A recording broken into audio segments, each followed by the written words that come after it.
Basının arkasına değil beyler. Pankartın arkasına geçelim. Pankartı.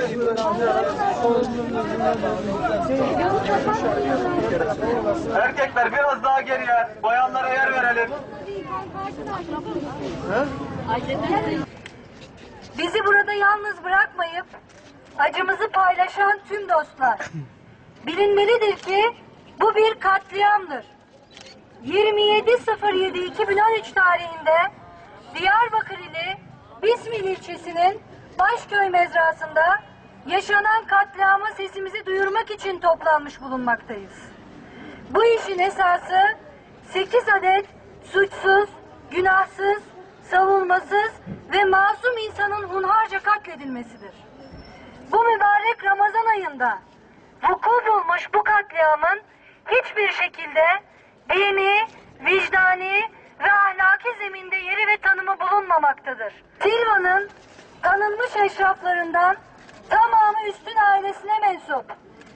İsken Üstün ve oğlu Ömer Üstün, Muzaffer Üstün ve oğlu Ahmet Berat Üstün, Mustafa Üstün ve oğlu Mehmet Üstün, Fuat Vecdi Üstün ve kardeşi Faruk Üstün, gözlerini kan bürümüş bir güruh tarafından acımasızca öldürülmüşlerdir. Bu insanlardan geriye gözü yaşlı anneler, yetim kalmış çocuklar, taze gelinler ve hiçbir şeyden haberi olmayan 40 günlük bebekler kaldı.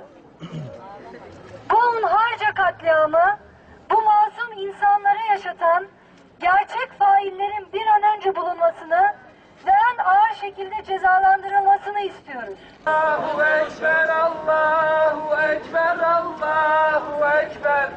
La ilahe illallah, Allahu Ekber. Allahu Ekber ve lillahil hamd. Allahümme salli ala seyyidina Muhammedin nebiyyil ve ala